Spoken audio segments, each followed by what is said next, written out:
কাতারের রাজধানী দোহায় সম্প্রতি হামলা চালিয়েছে ইসরায়েল। চাঞ্চল্যকর এই হামলায় প্রাণহানির ঘটনা ঘটে এবং হামলার সময় সৌদি আরবের উপর দিয়ে দোহায় মিসাইল নিক্ষেপ করেছিল ইসরায়েল। তবে ইসরায়েলি যুদ্ধবিমানগুলো পার্শ্ববর্তী কোনো আরব দেশের আকাশসীমায় প্রবেশ করেনি।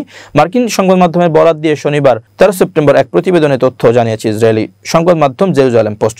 সংবাদ মাধ্যমটি বলছে, ইসরায়েলি বাহিনী লোহিত সাগর থেকে পাঠানো যুদ্ধবিমান ব্যবহার করে কাতারের দোহায় অবস্থানরত নেতাদের লক্ষ্য করে হামলা চালিয়েছে বলে মার্কিন সংবাদ মাধ্যমগুলো ওয়াল স্ট্রিট জার্নালের এক প্রতিবেদনে দাবি করা হয়েছে।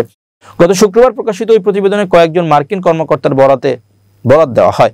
প্রতিবেদনে বলা হয়, লোহিত সাগরের আকাশসীমায় ইসরায়েলি বিমান বাহিনী IAF 8টি F-15 এবং 4টি F-35 যুদ্ধবিমান মোতায়েন করেছিল। তবে কোনো ইসরায়েলি বিমান পার্শ্ববর্তী কোনো আরব দেশের আকাশসীমায় প্রবেশ করেনি। ওয়াল স্ট্রিট জার্নালের পাঠানো এক সাংবাদিক হামলার শিকার দোহার ভবনটি ঘুরে দেখেছেন এবং জানিয়েছেন, ভবনের মধ্যবর্তী তলা ও নিচতলার ডান দিকের অংশ প্রায় ধ্বংস হয়ে গেছে। প্রতিবেদনে আরও বলা হয়, কাতার আরব উপদ্বীপের অন্য পাশে থাকায় ইসরায়েল দোহায় আঘাত হানতে দূরপাল্লার ব্যালিস্টিক মিসাইল ব্যবহার করে। মার্কিন কর্মকর্তারাও ওয়াল স্ট্রিট জার্নালকে জানান, ইসরায়েলি যুদ্ধবিমান সৌদি আরবের উপর দিয়ে এই মিসাইল মহাকাশে পাঠায় এবং তা দোহায় গিয়ে আঘাত হানে।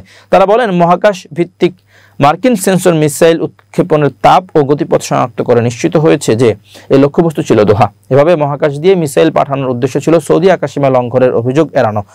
কাতারের হামলার পরপরই রিয়াদ এ হামলার নিন্দা জানিয়েছে, তবে নিজেদের আকাশসীমার উপর দিয়ে মিসাইল নিক্ষেপের প্রসঙ্গে উল্লেখ করেননি সৌদি আরব। সৌদি পররাষ্ট্র মন্ত্রণালয় এক বিবৃতিতে জানিয়েছে, ইসরায়েলের অপরাধমূলক আগ্রাসন অব্যাহত রাখা আন্তর্জাতিক আইন ও সব ধরনের আন্তর্জাতিক মানদণ্ডের নগ্ন লঙ্ঘন। প্রতিবেদনে মার্কিন কর্মকর্তারা জানান, কাতারে হামলার বিষয়ে ট্রাম্প প্রশাসনকে শেষ মুহূর্ত পর্যন্ত অন্ধকারে রাখা হয়েছিল। হামলার কয়েক মিনিট আগে ইসরায়েলি সেনারা মার্কিন সেনাবাহিনীকে এই বিষয়ে জানায়।